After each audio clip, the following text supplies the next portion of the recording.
Para sa dugang nga mga balita sa Bacolod City, kag pila ka lugar sa Western Visayas, mangin kaupod da si Adrian Prietos.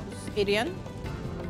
Yes, Jers, mga kapugso, madamogin nga salamat. Samtang sa Bacolod City naman, presyo sang kamatis bao naglabot sa 200 pesos kada kilo. Supply halin sa Canlaon City, probinsya sa Negros Oriental, limitado bangod sa paglupok sa Mount Canlaon. Garing balita ng aton gintutog ka.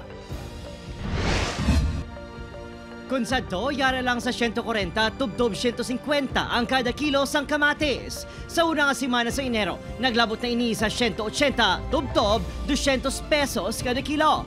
Ang pila ka mga nagabakal sa Libertad Public Market para kung taning baligya lang kamatis sa Ilachangge, nagapanghakroy sa hinali nga pagtaas ang presyo. Kaluluoy lang sang gabalakal eh. Di kami maginansya lamang kami mo. Ang idea ko, isipon ko niyo, example, baka ko dibi 100.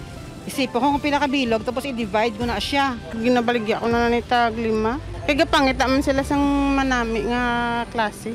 Sa sini nga baligaan, talulupang doon nga madamo na sa makabi nga reject. Pero mapuslan pa, rason niya ginabaligyan na lang sa 40 tubtob 50 pesos kada kilo para maubos.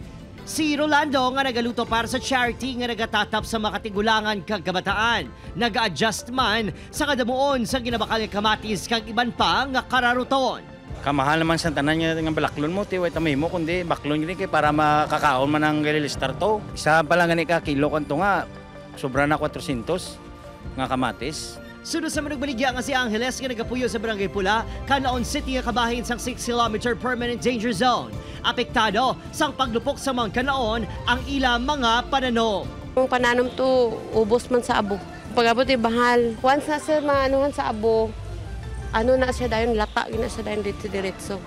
Green tapos dugay-dugay yan na maano na ma-brown.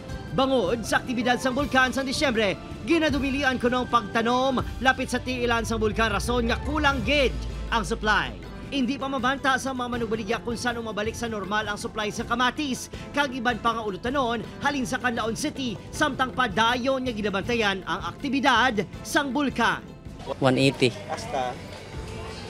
Hasta 200. Way produkto sa Canlaon ng kamatis. Kalikramo gid. Malang presyo.